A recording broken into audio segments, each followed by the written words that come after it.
Welcome to the Cup of Joe Wrestling Show. Cup of Joe Wrestling Show with Joey Harris. A podcast for the wrestling fan on the go. So take your favorite beverage of choice and join Joey.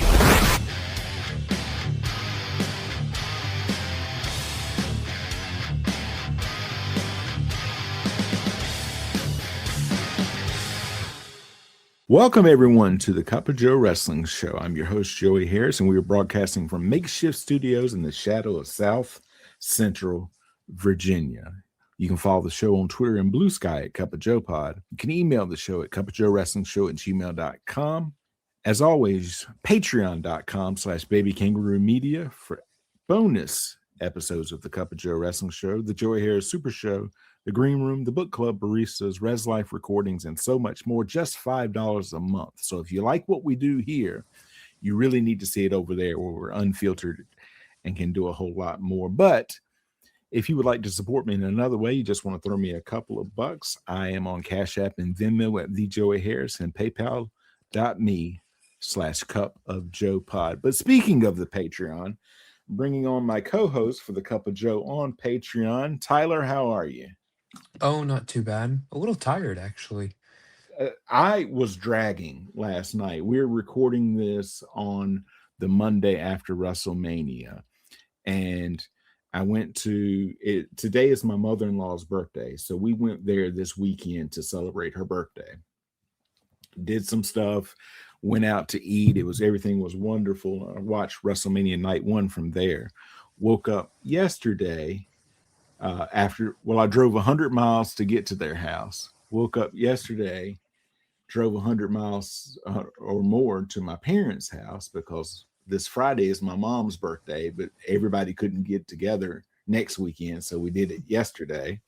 And then drove 100 miles back home to watch WrestleMania Sunday. So I had 300 miles that I drove and 3+ hours. I don't think either night hit really 4 hours of wrestling. But I enjoyed it. As I said last night, and we'll get to that when we do our next recording about night 2, I enjoyed that it was not 9 p.m. and the bell rang for the main event. That was nice.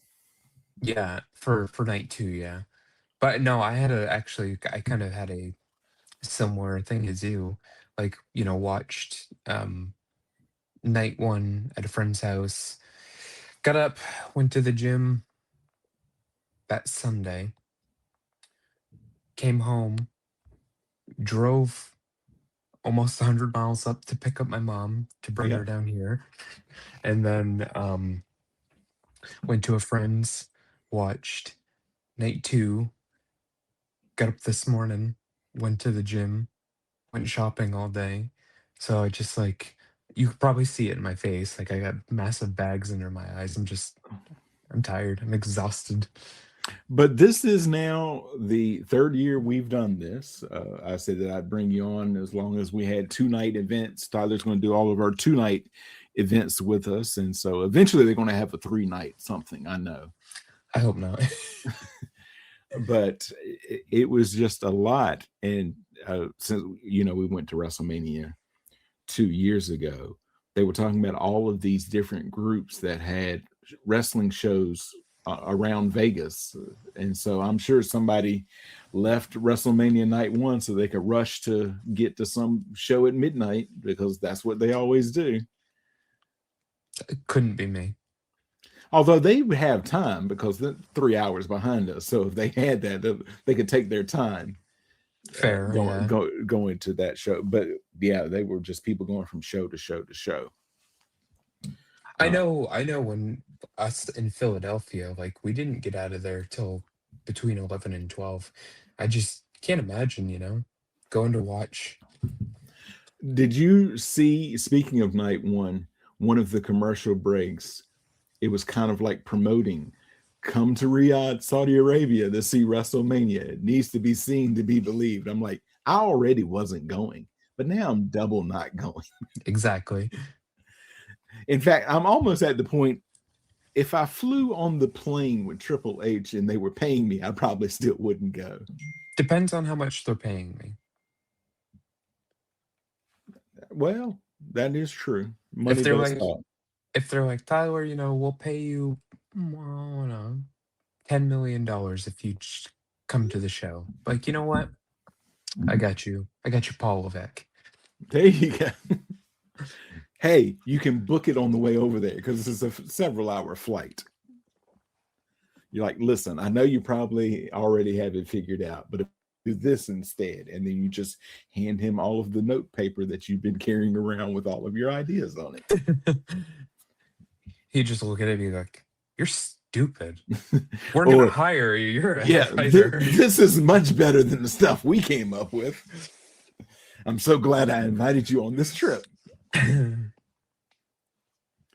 Oh, goodness. But they were back in Vegas this year, second year in a row. First time has happened since 1989 was the last time they went to two places in a row. Now, they've had the same main event 2 years in a row, but this is a long time since they've had it 2 nights in a row. And I have to say, I said it to you, I think.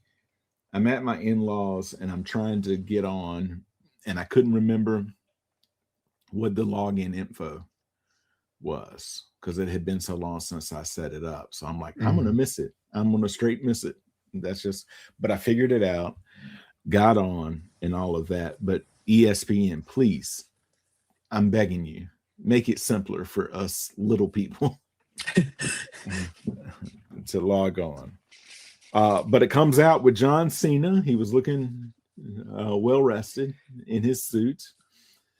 And I remember I was on Threads both nights, just sending out all of my thoughts to all of the bots that were over there. And I kept getting a lot of bots. We'll talk about one specific one in a little while. But I said, I know Stu's glad that John Cena's not running to the ring anymore.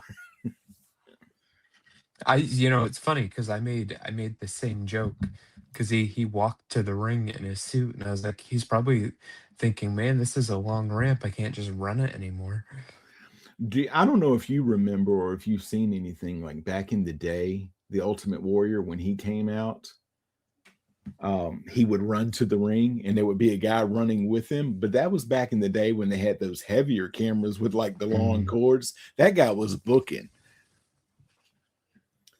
But yeah, Cena comes out. He gets the crowd hyped up. He welcomes us to WrestleMania. And for night one, the first hour was on ESPN2, as well as being on the ESPN Unlimited app. And we start out with our opening contest was LA Knight and the Usos, Jimmy and Jay, versus ISHO Speed and the Vision, Logan Paul and Austin Theory. And I said it was nice, a good match, I guess, to get the crowd locked up. But at this point, I felt like LA Knight should be challenging for a world title at WrestleMania, not on the night one 6-man tag. I honestly felt like it was a forgettable match. I thought the best part of the match was after the match was over and they had ISHO Speed do the splash to Logan through the table. Now that was pretty cool. Yeah, but the match ended. Theory held Knight to place a strike from Speed. Knight countered, causing Theory to collide with Speed. Knight then executed the BFT on Theory for the pin. Following the match, Paul attacked Speed, blaming him for the loss. He positioned Speed on the broadcast table, intending to dive from the top rope. Knight and the Usos subsequently neutralized Paul with a 1D and then encouraged Speed to retaliate it. Speed executed a frog splash from the ring post, sending Paul through the announce table. The next match saw Jacob Fatu fight Drew McIntyre in an unsanctioned match.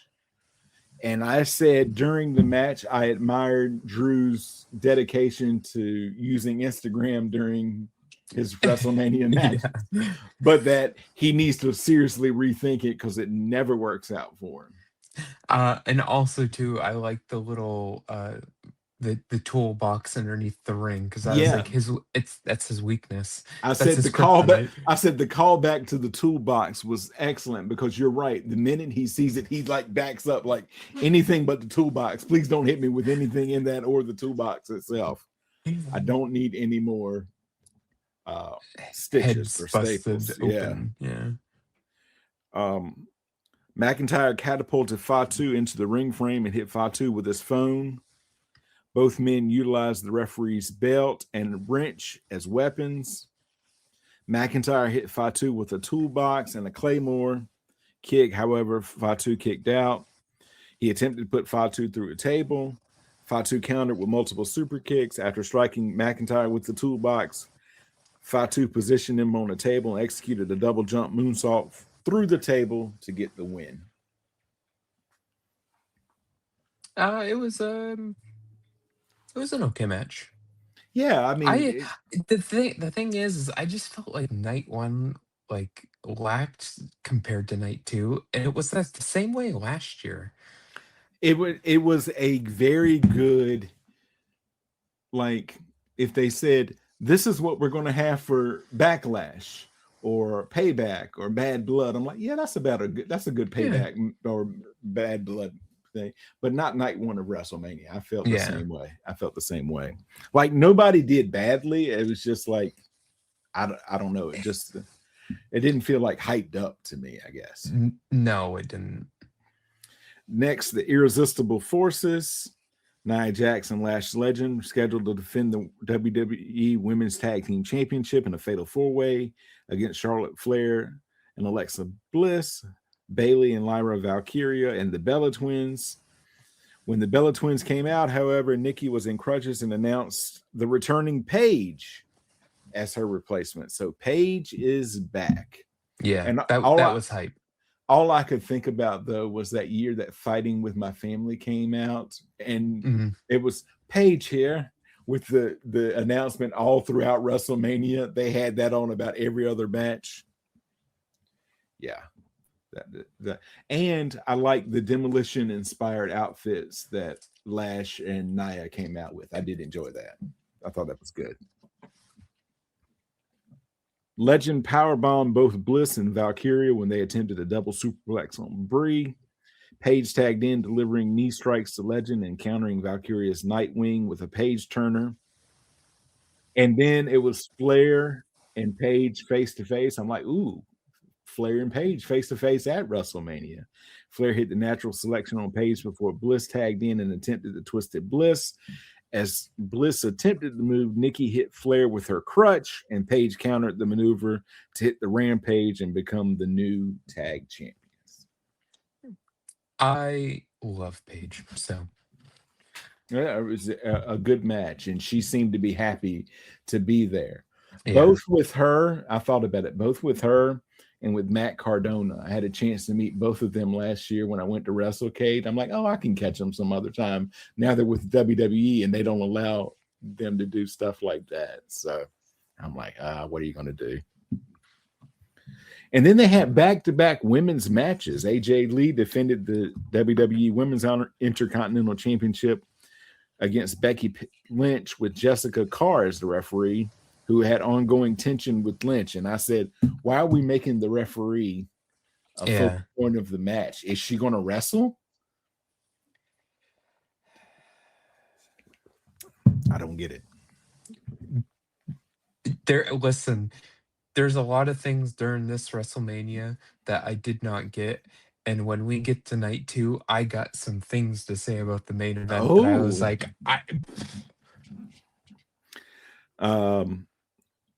Lynch dominated early, but her focus repeatedly shifted towards Carr, particularly after she thwarted Lynch's attempt to remove a turnbuckle pad. Lynch argued with Carr and shoved her, who responded by shoving Lynch back. Lee capitalized on the distraction, hitting Lynch's manhandle slam and later trapping Lynch in the Black Widow. Lynch managed to reach the ropes. After successfully removing a turnbuckle pad, Lynch pulled Carr into the path of a charging Lee. With the official incapacitated, Lynch drove Lee into the exposed turnbuckle and then executed the manhandle slam to become a 3-time WWE Women's Intercontinental Champion. Yeah, it was fine, Again, nothing like really huzzah, I guess, about night one. Um,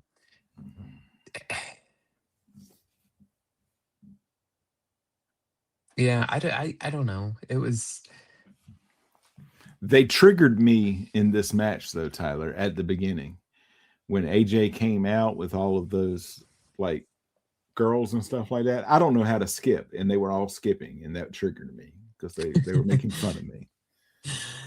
I don't, if they were specifically like, you know what, we're making fun of Joey for this. I knew it.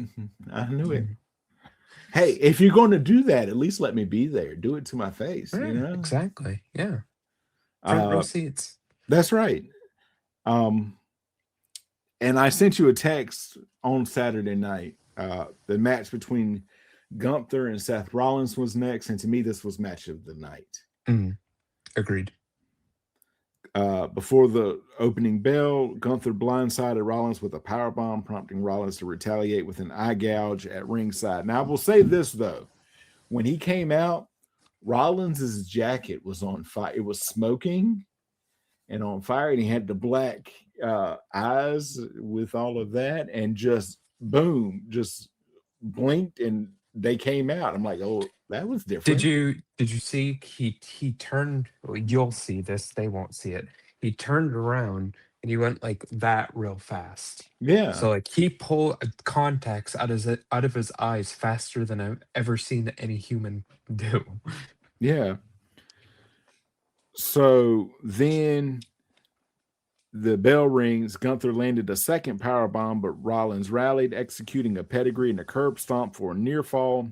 He then got a superplex and a Falcon Arrow, followed immediately by a sleeper hole that Gunther narrowly escaped by reaching the bottom rope. Rollins delivered 2 consecutive suicide dives, with the third attempt being intercepted by Gunther, leading to Gunther powerbombing Rollins onto the ring apron and the Spanish announce table. Rollins countered a subsequent maneuver on the table with a pedigree and followed it up with a curb stomp on Gunther on the English announce table. And then Braun Breaker proceeded to make his return to spear Rollins, after which Breaker threw Rollins back into the ring and Gunther applied the sleeper hold. With Rollins passed out, the referee called for the bell, awarding the victory to Gunther. Post-match, Breaker came running back to deliver a second spear to Rollins. I said that second spear was sloppy looking. Yeah, it was. And made his way up the ramp with his manager, Paul Heyman. So I think we then, no, go ahead. I was just gonna say, I think we both said it. It just, I would say probably that was match of the night. And for only having like 2 weeks built to it, or whatever it was, And whatever.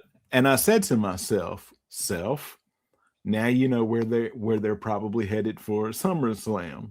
And then night 2 comes and You're somebody like, says, not so fast, my friend.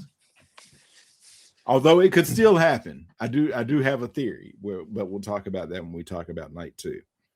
In the penultimate match, Stephanie Vaquer defended the Women's World Championship against Liv Morgan. And folks, we're looking at each other as we record this, and you can type your name or whatever you want to in the thing when you sign on. And I put Bad Eye. And one reason was because of the main event, but the second one was here. And that creepy eye on Liv Morgan's, her bottom, her behind. yeah, I'm like like, the Illuminati eye, I think is what it was. something like that. Yeah. I'm like, that was definitely a choice. And I was telling my wife, her and her mom had gone outside for a little while to talk on the new back porch that they just had installed. And they came back in and watched some more with this. And I'm like, watch her eye. And she goes, why? Did she get cut or something? I'm like, no, watch the eye on her behind. And she goes, oh, that's definitely a choice that was made. I'm like, yes, it was. Can we also talk about another choice that was made, that she Okay. her entrance music for her new song that she sang? Yeah. Horrible song. That was awful.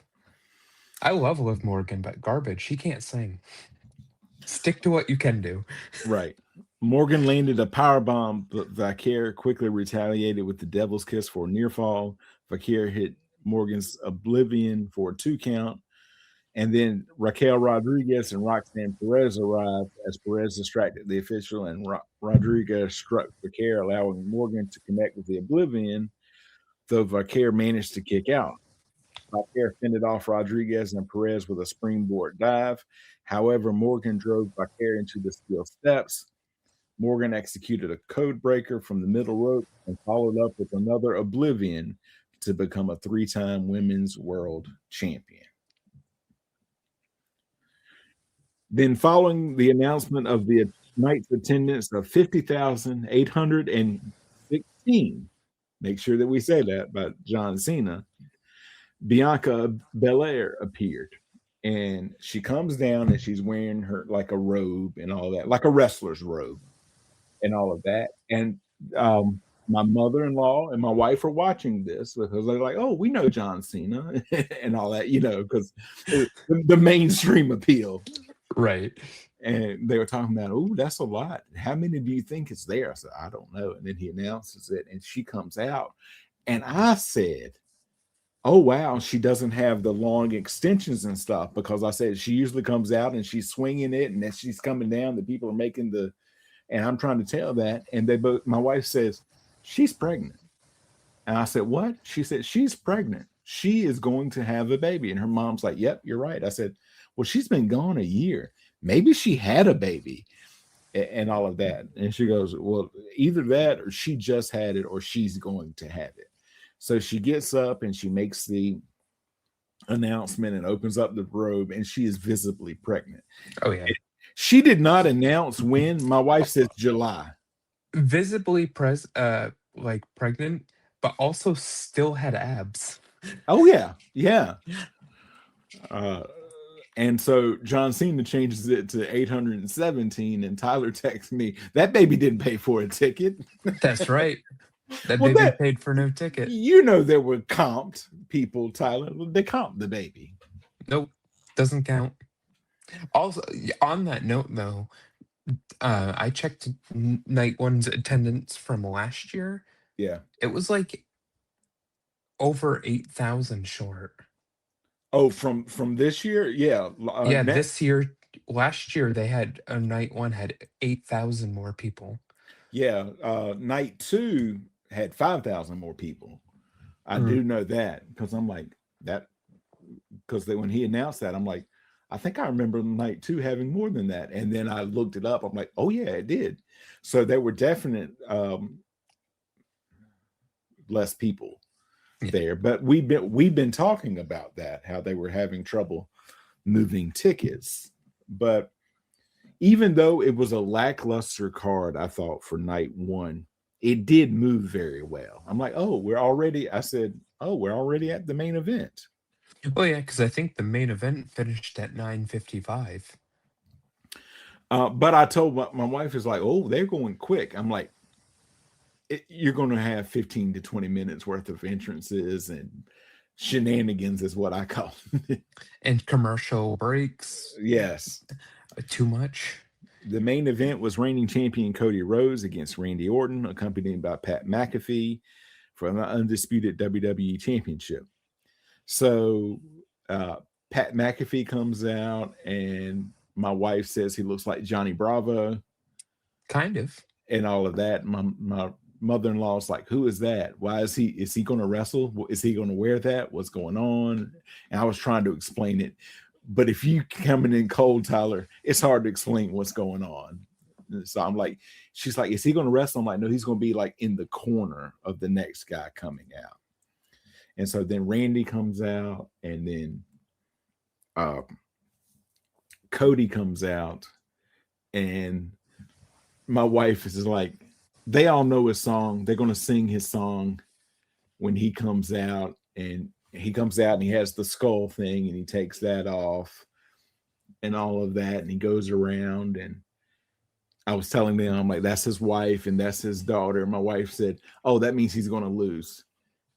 That's why he has them there. He's going to lose the belt tonight. I said, maybe not though. I said, because usually his mom is there too, and his mom was not there. Mm. Before the match could start, McAfee struck Rhodes with a microphone. Rhodes retaliated by executing a crossroads to McAfee on a broadcast table. Jelly Roll appeared to perform an elbow drop on McAfee through the broadcast table, leading to McAfee being removed on a stretcher. And yesterday when we were at my parents', both of my brother-in-laws said they had seen that on like the news or on ESPN later, and they're like, that table just like disintegrated. There were Yes, like it pieces did. everywhere. Once the match officially commenced, Rhodes targeted Orton's historically injured back, and my wife did comment on that. She's like, he's really injured. He's really hurt. Is he okay? Orton executed his signature draping DDT and a power slam, but he sustained a head wound after being sent into the ring post. Rhodes performed a draping DDT of his own, then Orton executed Rhodes' crossroads, and then Rhodes responded with an RKO. Orton inadvertently struck the referee with an RKO while blinded by an eye rake. It missed the officiating void. Rhodes low blowed Orton before Orton connected with a midair RKO as Rhodes attempted a Cody cutter, rather. McAfee returned to the ring in a referee's shirt and a neck brace. Yes. To count a near fall for Orton, but Orton ultimately turned on McAfee, delivering an RKO to him. Capitalizing on the distraction, Rhodes executed a final crossroads to retain his title. Following the match, Orton struck Rhodes with the championship belt and hit him with the punt kick, standing tall over the champion as the event concluded. Can we talk about when Orton looked up at Pat McAfee and saw that he had the referee shirt on and the neck brace, and like I don't think he knew the neck brace part because he visibly laughed. When we get to night 2, remind me to tell you of something that happened on the during the ladder match that I thought was just hilarious. Okay. I don't know if you caught it or not. It's what one of the referees told Javon Evans. No, I must have missed it. Okay, I'll tell you when we get there. But yeah, and then I didn't see it at the time, or I guess they didn't like hone in on it after the punt, and he's holding. They kind of got out of there, but then somebody showed a video of Cody just sitting there, and I think Charles Robinson was the referee. Was Charles Robinson the original referee? I think so, yeah. He was checking on him, and Cody's just sitting there, and I'm like, is that part of his eye just like coming down? Because it looked nasty then. And somebody said it was so bad that he didn't go to the WWE, their universe area for like autograph session on Sunday. So they had to tell the ticket buyers that he wasn't going to be there. I heard that this morning, it had like sealed shut. So he got a legit black eye from it. I did see, like, you could tell that Orton felt bad. He checked on him.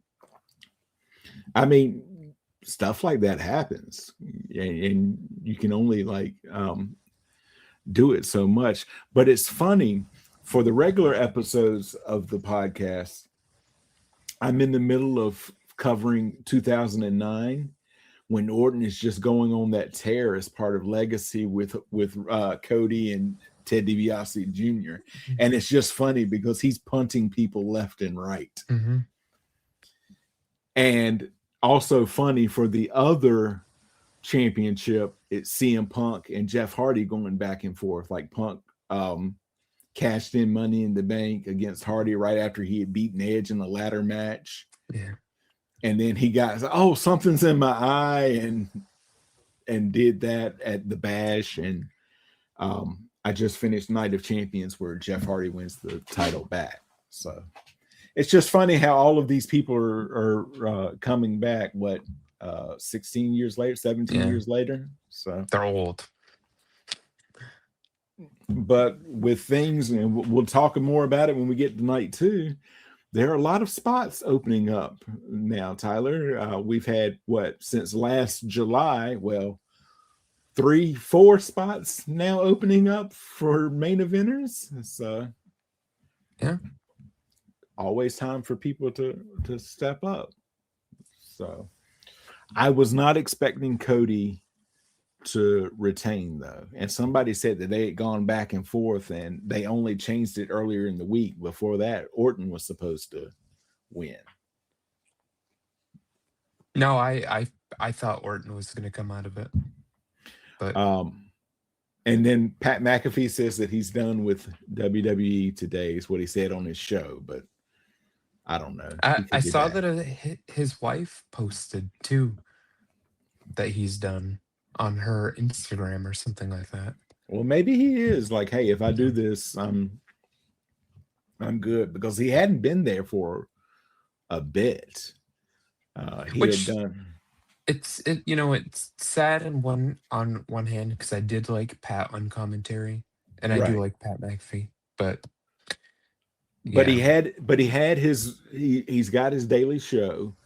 He's busy on Saturdays during college football season, and then when he was on Raw, I'm like, that is a lot. You're talking at somebody who's working then 6 days a week if he was doing, and typically he didn't. He took Raw off during college football season, but still you're working the equivalent of 6 days a week if you're doing your show and then doing Raw. So, and then on top of just when the NFL's in. Oh yeah, too. Yeah. So, but hey, it is just a couple of things. So overall, what were your thoughts on night one? I mean, it was fine. It was just like I pretty much honestly expected night one to be like as it was, I guess, because like we experienced the same thing last year, and I just kind of going into it, I felt that it was probably just going to be like the mediocre night, and then night two was going to be the better night, which is how it turned out again. Right. So, right. It wasn't bad. It was just average. Average is the best way I can put it. Like if I was to grade it in A through an F, I would say C. I was going to say B minus, but a C. I mean, we're kind of right there together, so I can't dispute that at all. I think if you, the real problem with it is you look at WrestleManias of the past. Your matches were longer. You had actual WrestleMania build up because you remember before like matches they used to show like the package of everything that led up to why they're facing at WrestleMania. Right. They don't do that anymore. So it's like it just feels less of WrestleMania. Your longest match for night two was the main event, and then it was Gunther and Seth. Okay. Then everything over, nothing touches 15 minutes for any other match on the card. Which I'm not complaining. I'm not somebody that likes super long matches. I think I've famously said this before. I'm fine with that 10 to 15 minute match because I think that's like the perfect amount of time for a match. But you're talking first match 7 minutes, second match 14 minutes and 9 seconds, second match 8:33, fourth match 8:15, fifth match 17:52. The women's championship match was 6 minutes and 51 seconds. Yeah, I knew that there were several. I knew there were several matches that didn't even reach 10 minutes. I think the reason why like it irritates me is because we had so much commercials. Right. So many commercials. It's like that ate up match time for probably some matches that could probably have used a little bit more time. But well, it could always be worse, Tyler. You could be here in Virginia. We've got a special election tomorrow, and about every third commercial down here was for that special election. It would be one like vote no against it because of this, this, and this. And then the very next commercial was vote yes for this because this and this Because and this. this, and this, yeah. All right. And there's no telling how much those commercials cost. So I don't know. But it was interesting. Like I said, I'll probably give it a B minus, C plus in that range. It was fine. It was just I've come to expect more from WrestleMania. Maybe I just need to adjust my expectations, or either they need to, because I think we'll probably never know for sure. I'm thinking they keep getting the TO influence that makes them do all this, because you didn't need the Pat McAfee or the Jelly Roll stuff. I have nothing against either man, but I don't think it made anybody want to, I wasn't going to buy WrestleMania, but now that Pat McAfee and Jelly Roll are involved, hey, Martha, we need to get ESPN Unlimited. Right. Yeah, no, I think TKO is becoming the problem. Like, too much advertising, too much interfering into something. But what do I know? I'm just some bum from Maine. Right. But and I'm a bum from Virginia. But I think at least the way that it's portrayed is that it happened 2 years ago, but they were able to luck into something, and the crowd wouldn't let it go with the "We Want Cody," because you remember originally it was "I'm coming for it, I'm coming for you, Roman Reigns," but not at WrestleMania. Yeah. And then there was so much backlash that they were able to turn it into something good. And then last year, the whole John Cena turns on Cody, and you think The Rock is going to come, and The Rock's not even at WrestleMania, and they send Travis Scott out, and it takes him 3 years to get to the ring. And then this year with the whole Pat McAfee thing, I mean, like, hey, fellas, if you want to send in ideas, you own the company, send them in. That doesn't mean we're going to use them, because you're not helping. Exactly. And you're raising the ticket prices too high. Yes, too high. But Tyler and I have both said it. We've been on record with this. We will probably not be at WrestleMania 43. So if you're traveling to see us, you can keep your money. We will probably not going to be there unless they pay us to go. Exactly. But with the prices being what they are, Tyler, we probably need to start saving for when they finally do come back, because I think eventually they'll make it to Nashville, and hopefully by that time we'll have enough money to sit in the top level last row. But geez, at this point, cost how bad the cost of living is, I might have to go buy a horse to save some money. But I think it was my father-in-law asked how much tickets were. And then my wife also asked, and I looked, I'm like, those front row, like section off seats were $70,000 a seat. Tyler, I could buy a nice car, rent a nice hotel room for the weekend, buy the best TV, and have all the food and drinks that we want for the weekend, and not spend that money. Yeah. To watch the show. Crazy. But they're going after the like big spenders there. They know who they're going after. Like the guy who just sat in the with, green shirt guy. Or the guy who sat with Michael Cole and Wade Barrett yesterday, who didn't say anything. Did you see that for that one match? Too. Yeah. His thing, he never said anything. His headset didn't have a mic with it, but he was just as happy as he could be. I'm like, I don't know how much he paid for that. I'm sure it was well over $70,000 just for that one match. If I'm paying that much, I need 2 microphones, and I'm never going to shut up during that entire match. Exactly. And how much do you think the General spent to have their logo in the middle of the ring for both nights? Too much. Too much money. I'm guessing it's working. But Tyler and I will be back We're going to discuss night 2 of WrestleMania 42, talk about where they go from there. We may also get into, I've been hearing some really good things about what The Undertaker is doing in AAA. I don't know if you've been hearing about this or Oh not. yeah, I have.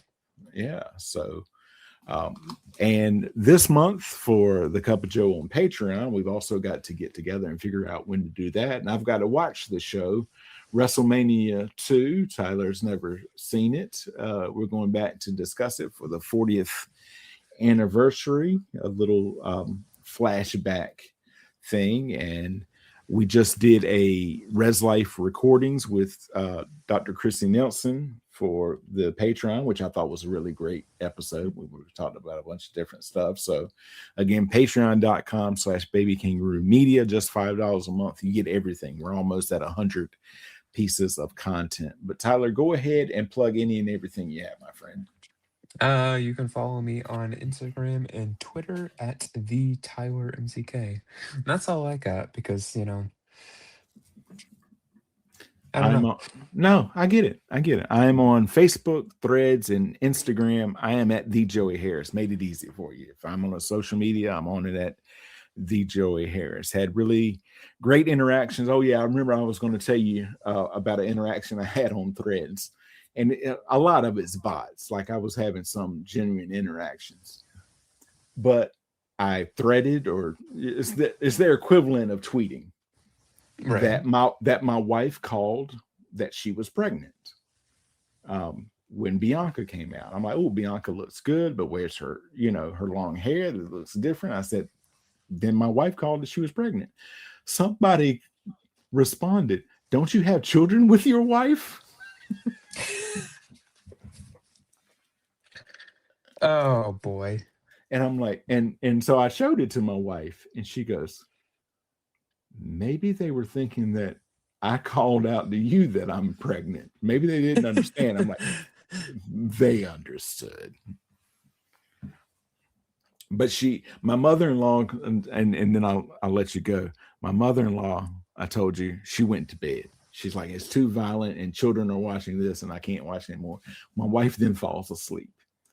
And so we get to the end. Cody retains. Then Randy hits him with the belt and he punts him. And they're like, oh my goodness.